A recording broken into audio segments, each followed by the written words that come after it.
Hey, what is going on, Twintendo Nation? Hope you're having an awesome day. Now today we got one of the last trailers for Pokemon Ultra Sun and Ultra Moon since the games are coming out on November the 17th.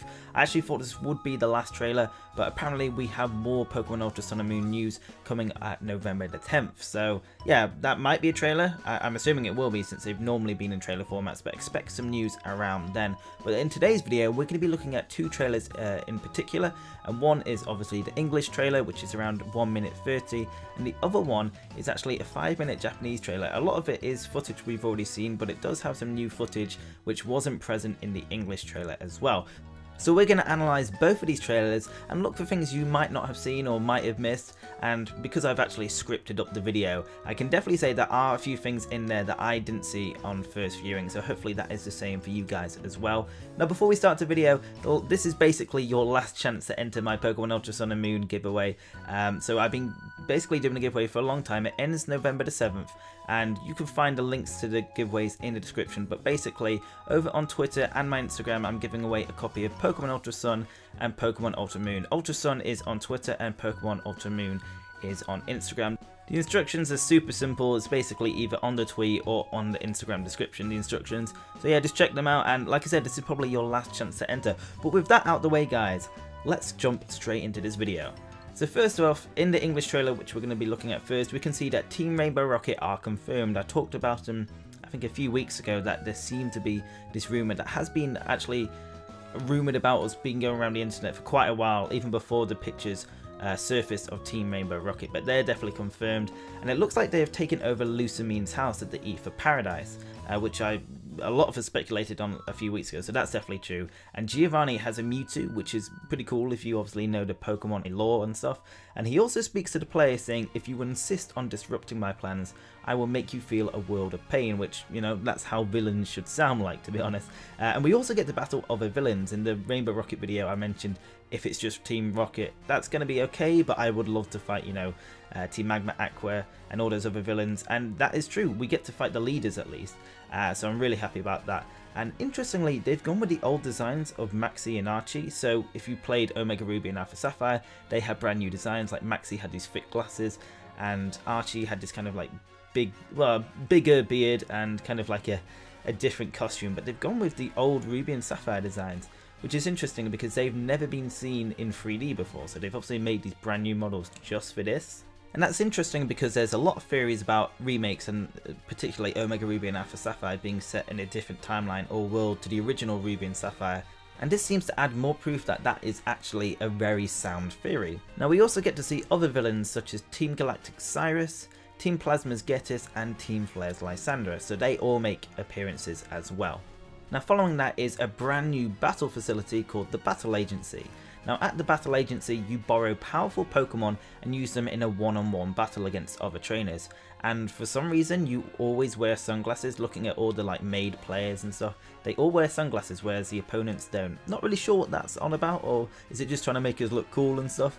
I have no idea, but it goes on to say by battling powerful characters you can earn rare items. What these items are we don't actually know, and the powerful characters they are on about look to be like the trial captains, and also there was that, I can't remember her name exactly, but that principal at the training school at the start of the game, she's there for sure. So yeah, there's going to be some interesting characters showing up at the Battle Agency. I doubt that's got rid of the battle tree, but since some of the trial captains made appearances at the Battle Tree, it just makes me think, are they going to make appearances at both, or are they only having the Battle Agency in Pokemon Ultra Sun and Moon and not the Battle Tree? I guess we'll find out when the games are released on November the 17th. Now another brand new addition to the game are Totem stickers, which are essentially the Zygarde cells of Ultra Sun and Moon. Now obtaining these stickers give you Totem sized Pokemon. I'm not sure if this will work on every single Pokemon, or is it just the ones that are Totem Pokemon in the game, like Lurantis. Not sure. I'm hoping that it is for every Pokemon. You can just get gigantic Pokemon. Otherwise, I'm just not too bothered about having a bigger sized Lurantis than usual. Honestly, would not be worth the time me collecting these Totem stickers and stuff. So we'll have to wait and see on that. But it doesn't sound amazing, that's for sure. Not as interesting as the Zygarde cells, which at least got you an interesting Pokemon, even if it was a bit of a chore. Now we can see in Ultra Sun and Moon the island scan does return, and it seems to introduce some new Pokemon, such as the Kanto starters, Grovyle and Greninja. They were the only Pokemon they showed. I'm not sure how many of those Pokemon were on the island scan last time, if any of them were. I definitely don't think Greninja was. I'm not sure about the Kanto starters. I thought they could have been on the island scan before, but I honestly don't remember using it that much, so I could be wrong. But next up, we are given a first look at fighting legendary Pokemon in Ultra Sun and Moon, and this looks very similar to the way we did it in Omega Ruby and Alpha Sapphire. Whilst the battles might look all the same, the Japanese trailer does show that there are a few differences than you might think by looking at this trailer. But we'll go over that in a few minutes. So some of these legendary Pokemon are exclusive to either Ultra Sun or Ultra Moon. Now the legendaries that are exclusive to Ultra Sun are Ho-Oh, Raikou, Groudon, Latios, Dialga, Heatran, Reshiram, Tornadus and Xerneas. And the legendaries exclusive to Ultra Moon are Lugia, Entei, Kyogre, Latias, Palkia, Regigigas, Zekrom, Thundurus and Yveltal.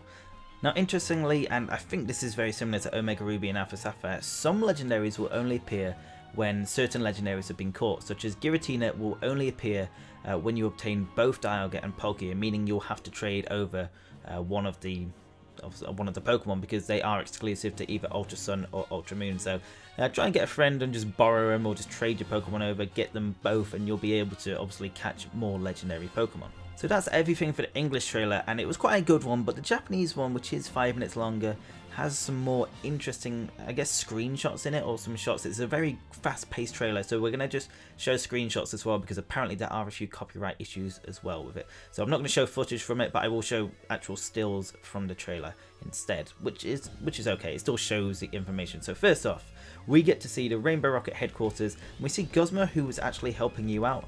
So apparently Guzma helped you out during the Team Rainbow Rocket fiasco, or whatever happens during that storyline, and he can be seen taking care of some grunts in the background, like holding their face. It's quite funny, to be honest. And it also looks like Archie and Maxie are working together this time, which is interesting because if you've ever played the Ruby and Sapphire games, they are always like against each other because they have different ideals. And perhaps maybe this time they've settled their differences and are working towards, you know, a similar cause, which will be quite interesting to see them working together. Now we also get to see another Ultra Beast location, and it looks to be a world with snow and ice, although if I had to guess whose this was, I'd say Pheromosa's, since we can see a snow-shaped ring on the left, and I feel like it's trying to depict beauty or some kind. And later on in the trailer, in fact, we find out it is home to Pheromosa's, so I basically wrote like I think it's going to be Pheromosa's, and then I went through the trailer and found out it was. So yeah, I guess that's what they're trying to do with this snow-shaped ring, trying to depict beauty, since that's what Pheromosa is supposed to be about. Now later on in the trailer, we also see a brand new feature, which at the moment it's very unclear what this actually is, and it looks like the Rotom Dex is scanning a Pokemon. So in this case we can see Absol is being scanned. My first thought is this was kind of like the Dex Nav in Omega Ruby and Alpha Sapphire, which kind of helped you shiny hunt. But I don't think it is this. Well, I could be wrong, it actually could be, but maybe it's something to find out their like IVs and what moves they have before you actually catch the Pokemon, something like that. Let me know in the comments below what you think this new feature could be. Is it the Dex Nav, or do you think it is, like I said, something that scans a Pokemon and lets you know what the IVs, moves, and maybe other stats are? Would love to know what you guys think.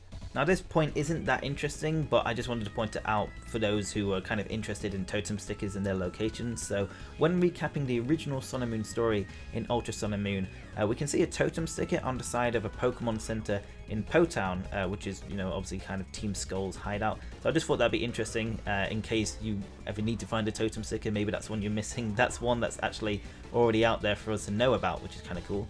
And then next up is an interesting shot of Lily, Lusamine and Guzma at the altar of the Sun and Moon, and obviously we didn't have this in the original Sun and Moon, so I'm just wondering why they're all there. I assume this is some post-game storyline, and maybe it's because obviously we've seen you fight, or at least try to fight Necrozma at the altar of Sun and Moon before it takes either Solgaleo or Lunala, so maybe that's either they're there after the aftermath of that, or maybe they're just chilling there before that. I don't know, it's kind of interesting, that screenshot. Definitely one of my favourites from the Japanese trailer. Now earlier in the video I actually mentioned that there are a few differences when it comes to legendary battles in Ultra Sun and Moon. So when you go through an Ultra Wormhole to battle a legendary Pokemon, before you actually battle it, a silhouette of it will appear before you so you know which Pokemon you're about to face, which is actually a really cool touch. So the silhouettes that have only been shown so far are Mewtwo, Groudon and Suicune. Personally, Mewtwo is my favourite silhouette of the three just because it stands out the most, but the other two look really cool, and I'm definitely looking forward to seeing the rest of the legendary Pokemon silhouettes. Now moving on to the last part of the trailer, which is about Rainbow Rocket. It looks like you hear the news about them on the TV, maybe because Giovanni broadcast himself to say he is taking over the Alola region. And we also see an Ultra Wormhole opens up near Lucamine's house, and maybe this is how Rainbow Rocket actually arrived. Do they arrive from another world? It would explain why, you know, there's a different Archie and Maxie from the original Ruby and Sapphire games compared to the Omega Ruby and Alpha Sapphire ones, which we've seen recently. So maybe they do arrive from a different timeline or world line, like a lot of theories suggest. Also, it looks like Team Rainbow Rocket take over the Festival Plaza as well. Maybe they can actually make it better whilst they're there, because you know, a lot of us are not pleased to see the Festival Plaza make a return. And we can also see Maxie is talking to the player, and while he's talking there's a painting of a volcano behind him, which is obviously very related to Team Magma. And whilst Archie is talking, we get to see a painting of an ocean behind him, which is a really nice touch. I definitely like that. I think that's a very cool Easter egg. We can also see that it looks like Getis has had a confrontation with Lily, or at least it looks that way anyway, with her on the floor and him shouting. Yeah, definitely interesting, that screenshot. And it looks like Giovanni has a Mega Mewtwo Y from the Japanese trailer. Probably will have a different Mega Evolution depending on the version, whether you have Ultra Sun or Ultra Moon. He might have a Mega Mewtwo X instead of a Mega Mewtwo Y. And the final thing I do want to look at is that Lucamine seems to be working with the Ultra Recon Squad. Not sure whether this is Lucamine when she has bad intentions, or maybe this is post-game when she has good intentions and is sending the player off to help the Ultra Recon Squad with Necrozma. No idea, but I'm really looking forward to finding this out on November the 17th. So guys, that is everything for this trailer breakdown. Actually more than I actually thought it would be. The Japanese trailer definitely had the more interesting things, although the English trailer had the, you know, the basic information that was still very interesting. So guys, if you're looking forward to Ultra Sun and Ultra Moon, definitely hit that like button down below. And if you want to stay up to date with all Ultra Sun and Moon news, we have some on November the 10th coming up, then make sure you hit the subscribe button to never miss a thing. But anyway guys, that's it for this video. Thank you very much for watching, hope you have an awesome day, and I will see you on the next video. Peace!